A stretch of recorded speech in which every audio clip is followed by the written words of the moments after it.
Factory தண்ணியெலாம் கலக்கலை, அவ்வளோ சுத்தமான தண்ணி விவசாயத்துக்கு பெய்கிட்டு இருக்குது. கொஞ்சம் தான் தண்ணி கிடக்கு, இது வழியும் பெய்கிட்டு இருக்குது.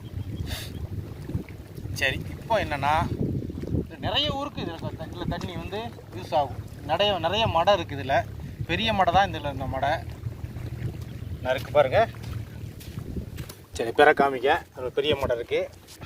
அது வழியாக தண்ணி எல்லா ஊருக்கும் தண்ணி விவசாயத்துக்கு போகும். இப்போ இந்த இடத்துல தண்ணி வற்றினாக்கில் இங்கே விளையாடுவோன்ட்டு விளையாடுறேன். இப்போ என்னென்னா சரி பாடத்துக்கு போவோமே. இப்போ என்னென்னா எளிய உடற்பயிற்சி அப்படின்ட்டு விளையாண்டுக்கலாம். இந்த சகதியிலே விளையாடுவோம். சரி, இது என்ன கம்புனா, இப்போ சிலம்பம் விளையாடுறதுக்கு முன்னாடி எல்லாம் கெட்டிட்டு, இது என்ன கம்புனா கல்லு மூங்கில் அப்படி ஒரு கம்பு. இது நல்ல கல்லு மூங்கில். இது சவுண்டு வராது, வளையாது, தூக்கி அடிக்கணும்.